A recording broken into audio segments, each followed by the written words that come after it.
sa ating latest satellite animation, meron tayong mamataang kumpol ng ulap. Ito nga po yung associated dun sa easterlies na siya magdadala ng mga pag-ulan dito sa malaking bahagi po ng Mindanao bukas. Habang meron tayong sirkulasyon na nakikita, subalit wala namang makakapal po na ulap, indikasyon na hindi naman po ito magiging bagyo at maliit lamang ang tsansa na maging low pressure area sa mga susunod na araw.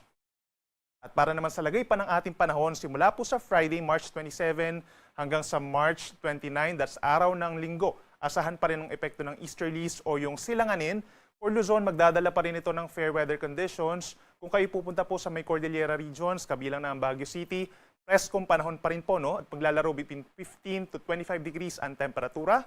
Sa Metro Manila, medyo lumalamig pa rin po sa madaling araw, lalo na kung clear skies. At pagsapit ng tanghali, make sure na meron tayong protection kung lalabas ng bahay. Gaya ng payong at sombrero, 32 degrees, heat index up to 35 degrees Celsius. At sa may Bicol region, kabilang ang Legazpi City, mataas pa rin ang tsansa na makikita natin ang ganda ng Mount Mayon at ang temperatura 24 to 32 degrees Celsius.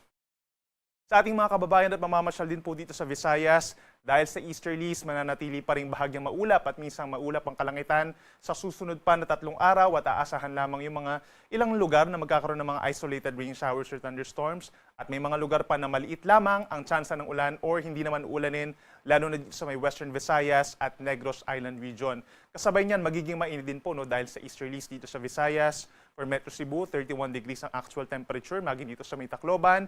Sa Iloilo, posibleng umakyat sa 33 degrees, lalo na sa may Dumangas. At sa ating mga kababayan po dito sa Mindanao, bubuti na po yung panahon ng like bukas, araw po ng Thursday. So Friday up until Sunday, mas mababawasan na po yung mga thunderstorms. More on mga kaulapan na lamang, pagsapit ng hapon hanggang gabi, lalo na sa may Zamboanga Peninsula, sa may Bangsamoro region, Socsadjen, doon lamang po matataas ang chance ng mga thunderstorms. Other areas, dito sa may Davao region and Caraga region, bubuti ang panahon umaga hanggang hapon. At may pagkulimlim lamang sa hapon, yun nga lang po dahil din sa easterlies, iinit ang panahon. Please take note, sa may Metro Davao po, possible na umangat sa 35 degrees ang maximum temperature sa tanghali and the heat index could reach up to 40 degrees. Gayun din sa may Zamboanga City, Cotabato City, Jensan, ilang pambahagi ng Butuan, Hinatuan, matataas ang heat index. So make sure po na meron dalang payong at mag-ingat kung lalabas po ng bahay from 10 a.m. to 3 p.m. Ang ating sunset po ay 6:08 ng gabi mamaya at ang sunrise bukas, 5:56 ng umaga.